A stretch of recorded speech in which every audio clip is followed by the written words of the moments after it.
Hello everyone, তোমরা একটা comedy video দেখেছো যেখানে আমি দাদা বৌদির হোটেলে বসে কমেডি ভিডিও শুট করেছিলাম, কিন্তু আজকে সেদিনকের একটা মিনি ব্লগ শেয়ার করছি। অনেক দিন ধরে আমরা ডিসাইড করছিলাম যে বাইরে কোথাও খেতে যাব, আর সবাই মিলে ডিসাইড করলো দাদা বৌদিতেই যাবে, আর আমি সেখানে একার অমত দিইনি। তাই আমি বললাম ঠিক আছে আমি যাব, কিন্তু আমি অন্য কিছু ট্রাই করব। গাইস, এই ড্রিঙ্কটা না আমার অসম্ভব ভালো লেগেছিল, এক কথায় বলতে পারো দারুণ লেগেছিল খেতে। তোমরা কখনো গেলে কিন্তু অবশ্যই ট্রাই করো। তারপর ছিল ফিশ ফ্রাই, এটাও আমার খুবই ভালো লেগেছিল খেতে।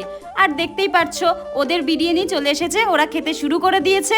আমারটা এখন এলো। আমার খাবারে ছিল মিক্সড ফ্রাইড রাইস আর চিকেন মাঞ্চুরিয়ান, যেটা আমি খেতে খুবই ভালোবাসি। কিন্তু গাইস, আমি একটা অনেস্ট রিভিউ দিই, আমার না চিকেন মাঞ্চুরিয়ানটা ভালো লাগলেও মিক্সড ফ্রাইড রাইসটা অতটা ভালো লাগেনি। আর ওখানকার স্টাফরা সত্যিই খুব ভালো ছিল, বারবার এসে জিজ্ঞাসা করছিল কেমন ছিল খাবার। এই দিনের বড় ভিডিওটা বং রিঙ্কি চ্যানেলে চলে এসেছে, তোমরা চাইলে দেখে আসতে পারো।